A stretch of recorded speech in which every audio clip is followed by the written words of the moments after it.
Hello twelfth class. आज हम लोग विषय भूगोल के अंतर्गत मानचित्र पढ़ रहे हैं।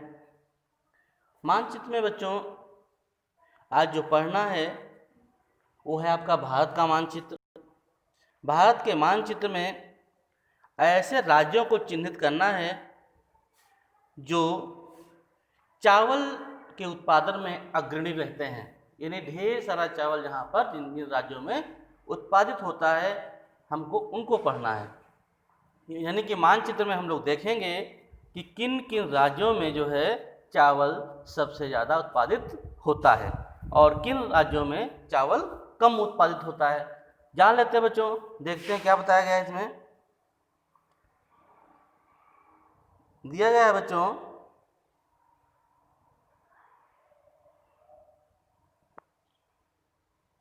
कि भारत के मानचित्र में चावल उत्पादक किन्हीं 4 राज्यों के नाम दर्शाइए, है ना। 4 राज्यों के नाम दर्शाना है, लेकिन हमको जब ढेर सारे राज्य हम देख रहे हैं तो ढेर सारे राज्यों को हम बता देंगे कहाँ कहाँ चावल होता है। देख लेते हैं, आपको साफ साफ दिख रहा होगा। ये तो आप जानते हैं यहाँ पे तो कुछ चावल वावल होता ही नहीं है। फिर बच्चों आपका क्या है, ये आपका पंजाब का एरिया है, पंजाब में चावल होता है। फिर ये राजस्थान का एरिया है, इसमें चावल नहीं होता, इसमें पानी नहीं होता है, आप जानते हैं। कुछ क्षेत्र राजस्थान का है बच्चों, ये देखिए इतना क्षेत्र दिखाई दे रहा है यहाँ से यहाँ तक, कुछ क्षेत्र में जो है राजस्थान के एरिया में क्या है चावल होता है। जैसे आप देख रहे हैं ये, क्योंकि राजस्थान का एरिया ये वाला चालू होता है और इतनी एरिया में जो है चावल राजस्थान में भी होता है। फिर बच्चों ये एरिया आ जाता है आपका उत्तर प्रदेश। कौन सा? उत्तर प्रदेश का एरिया है। कुछ उत्तर प्रदेश एरिया में भी चावल होता है, ये देख रहे हैं। और किसी उत्तर प्रदेश के सभी क्षेत्रों में ज़्यादा नहीं होता है, यानी पूरे उत्तर प्रदेश में ज़्यादा चावल होता है। किन्हीं क्षेत्रों में ज़्यादा होता है, किन्हीं क्षेत्रों में कम होता है। यानी कि कुछ प्रमुख क्षेत्र होते हैं राज्यों में भी, उसमें ज़्यादा होता है, कहीं कहीं पे कम भी होता है। जैसा कि आप देख रहे हैं राजस्थान में आप देख लिया। ये बच्चों आपका एरिया कौन सा है? मध्य प्रदेश का है। मध्य प्रदेश में पूरे में नहीं होता है, मध्य में कुछ एरिया में जैसे है यहाँ तक, इस एरिया में होता है कम चावल। और कुछ एरिया में जैसे ये है जो डार्क कलर में है, वहाँ पे ज़्यादा चावल उत्पादित होता है।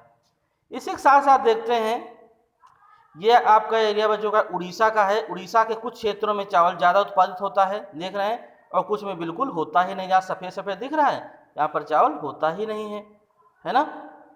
इसके साथ साथ जैसे आपका झारखंड का एरिया है, झारखंड में भी जो है चावल उत्पादित होता है और ज़्यादा होता है झारखंड में। ये एरिया आपका बच्चों क्या है? झारखंड का एरिया, यहाँ पे चावल ज़्यादा उत्पादित होता है। बिहार में बहुत ढेर सारा चावल होता है। अरुणाचल प्रदेश का कुछ एरिया है जिसमें चावल होता है, सॉरी ये असम का एरिया है, असम में चावल होता है। इसके साथ साथ और हम देखते हैं जैसे आपका मद्रास है, यानी कि चेन्नई की कुछ क्षेत्रों में होता है ज़्यादा, कुछ क्षेत्रों में कम। फिर एरिया तमिलनाडु में जो है कुछ क्षेत्र में ज़्यादा चावल होता है। आपको हम बता दें जो ज़्यादा डार्क है बच्चों, ज़्यादा डार्क मतलब है ये प्रमुख क्षेत्र है चावलों के, जहाँ पे ढेर सारा चावल उत्पादित होता है। जो हल्का लाइट कलर में आपको दिख रहा होगा बच्चों, यहाँ पर चावल होता तो है लेकिन कम मात्रा में होता है। और कुछ क्षेत्र ऐसे हैं जहाँ पे बिल्कुल भी होता ही नहीं, जहाँ पे सफ़ेद सफ़ेद जो दिया गया है आप देख रहे हैं।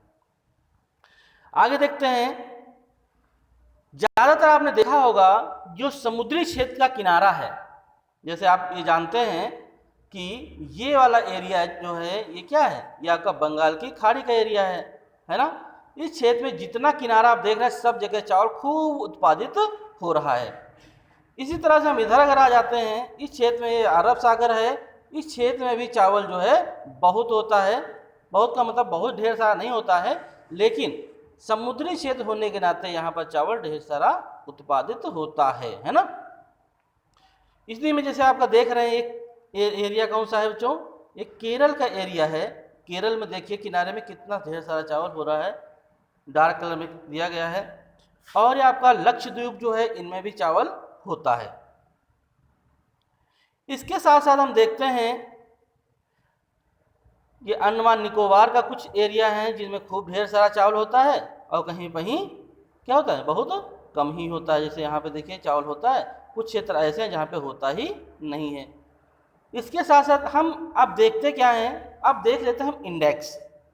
हमने आपको सबसे पहले बताया है कि इंडेक्स को भी गौर करना होता है, क्योंकि इंडेक्स के माध्यम से ही हम समझ पाते हैं कि इस मैप में क्या कैसे दर्शाया गया है। जैसे आपने क्या देखा, अभी डार्क देखा और लाइट ले देखा, कहीं पे एकदम वाइट देखा, है ना। तो जो डार्क कलर था आपने देखा है, डार्क कलर क्या है, यहाँ पर चावल उत्पादन के प्रमुख क्षेत्र हैं। जो डार्क वाले कलर हैं वहाँ पर क्या है, चावल उत्पादन के ये प्रमुख क्षेत्र हैं। जो लाइट कलर हैं वो क्या, गौड़ क्षेत्र हैं, यानी कि सेकेंडरी कह सकते हैं एक तरह से। इस तरह से आपने देख लिया। ये जो क्या है, ये आपने जो मैप देखा, ये आपका है चावल उत्पादन के क्षेत्र में जो जो राज्य हैं उनको दर्शाया गया है। इसमें जो 4 कहा जा रहा है, 4 की जगह आपने कितने देख लिया, बहुत सारे राज्य देख लिया। आपने उड़ीसा देखा, झारखंड देखा, असम देखा, चेन्नई देखा, पश्चिम बंगाल देखा, और क्या नाम उसका, पंजाब देखा, उत्तर प्रदेश का एरिया देख लिया आपने, मध्य प्रदेश का कुछ अंश है, और राजस्थान का भी कुछ अंश है, केरल है। इस तरह से आपने देख लिया। और साथ साथ आपने देखा जितने भी समुद्री एरिया हैं उनमें भी चावल उत्पादित होता है। इस तरह से आपको विशेष ध्यान रखना है, मैप को भरने में बहुत सावधानी के साथ जो है मैप भरना होता है।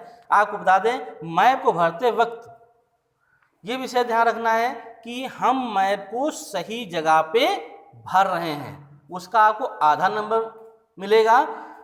सही जगह पे भर रहे हैं उसका आधा नंबर, सही नाम भर रहे हैं उसका भी आधा नंबर, यानी कि मैप का 1 मिनट में 1 नंबर मिल जाता है ना। 1 मिनट बल्कि लगता नहीं है, कुछ सेकेंड ही लगते हैं, तुरंत 1 नंबर आपको मिल जाता है। इसलिए बहुत सावधानी के साथ मैप भरिएगा, ये आपके समझो बहुत आसानी से नंबर मिल जाते हैं। आज की क्लास में इतना ही, धन्यवाद।